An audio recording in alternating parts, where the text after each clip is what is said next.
Welcome to today's Explainer. So today we're unpacking a scenario that honestly sounds exactly like the plot of a Hollywood disaster movie. But as we're going to see when we dig into the research, it actually reveals a massive hidden structural vulnerability in our modern world. We're going to map out a really tense timeline of systemic collapse following a total national blackout. Now look, this isn't about fear-mongering at all. It's a cold, analytical look at exactly how completely dependent our society is on the power grid, literally minute by minute, hour by hour. Okay, let's dive right into this. I want you to picture this. You're sitting at home right now, right? It's just a totally normal evening. And then, in the blink of an eye, just sudden, absolute silence. The lights go out, sure, but it's way more than that. That constant background hum of your refrigerator stops. The little green glow of your Wi-Fi router in the corner, gone. You look out the window and your entire city has just vanished into darkness. Now, naturally, your first instinct is going to be to think, oh, it's just a blown transformer, it's a local outage. You light a candle, you wait. But what if the power doesn't come back in an hour? What if it doesn't come back tomorrow? Or next week? To figure that out, we're grounding this explainer in a really sobering risk analysis document called World Under Stress. This report details the precise, unyielding progression of social and technical chaos that unfolds when the grid completely fails. And what's wild is that this timeline isn't just guesswork or fiction. It's a deeply rigorous, structured look at the cascading failures of our critical infrastructure. To really grasp this, we have to understand that the core vulnerability of modern civilization basically comes down to one single concept: just-in-time logistics. We all kind of operate under this illusion of incredible stability, but the reality? We have almost zero buffer. I mean, literally none. Cities, supermarkets, even massive hospitals, they don't stockpile massive reserves anymore. They hold roughly 3 days of supplies. That's it. They rely entirely on a continuous, uninterrupted flow of electrons to keep delivery trucks moving, databases syncing, and supply chains operating. Electricity isn't just a convenience for us anymore. It's the absolute life support system of our entire logistical network. So let's see how this builds, starting right at minute zero.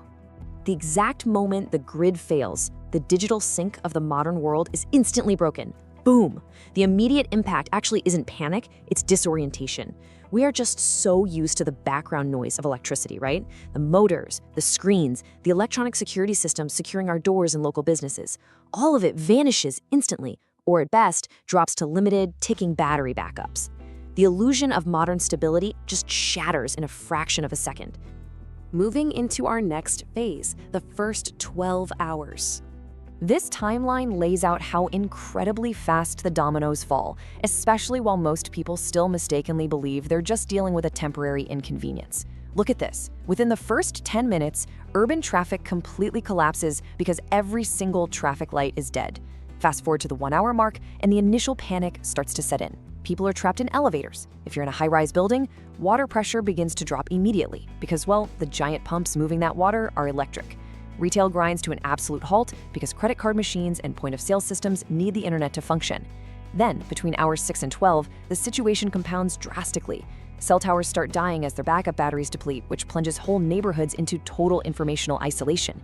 You can't even coordinate an evacuation. And here's the detail that catches a lot of people off guard. You can't even buy gas. Fuel pumps don't just use electricity for the little screen and cash register. The massive heavy pumps pulling the fuel up from underground are entirely electric. Without the grid, millions of gallons of gas are just completely trapped beneath your feet. Now, day 2, the tipping point. By the time the sun rises on a second day without power, the brutal shift from the digital to the physical hits really hard.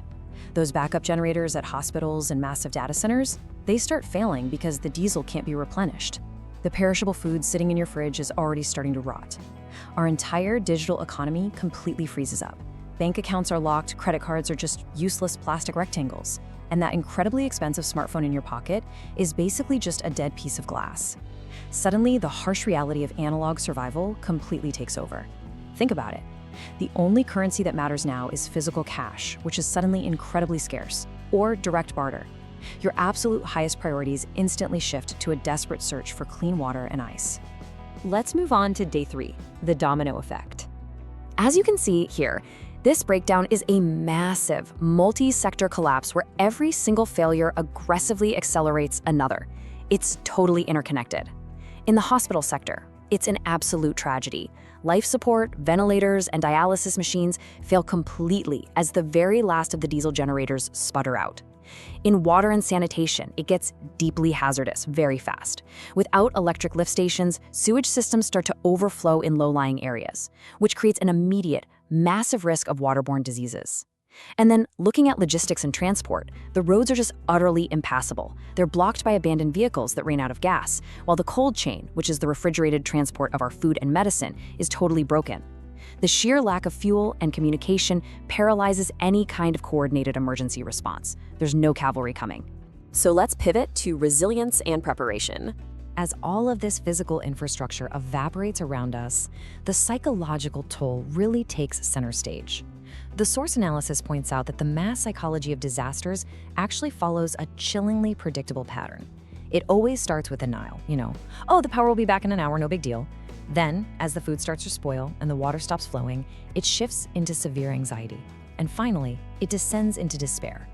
Any of that great community cooperation we might see on day one, it rapidly degrades into an every man for himself mentality by day 3. And that's driven entirely by the absolute scarcity of basic survival needs and the terrifying lack of any official news or guidance. Which brings us to a really terrifying sociological metric highlighted in the analysis. They call it the rule of 3. A society is only 3 days away from anarchy if the supply of food and order is interrupted. Just 3 days. It really cements the absolute fragility of our social cohesion. Modern civilization, as the report grimly notes, is a very, very thin layer, and hunger is the acid that corrodes it. And that leaves us with this final, lingering thought. If the grid fails, the world you know vanishes in 72 hours. The biggest takeaway from this entire analysis is the desperate, absolutely crucial need to build resilience. We have to reduce our total dependence on these centralized, highly fragile systems. The experts behind this analysis argue that a major grid failure isn't really a matter of if, it's a matter of when. So, I encourage you to look around your home today. Do you have a backup water supply? Do you have physical resources? Simply put, do you have a plan for when the lights go out? Thanks for joining me on this explainer. Keep learning, keep preparing, and I'll see you next time.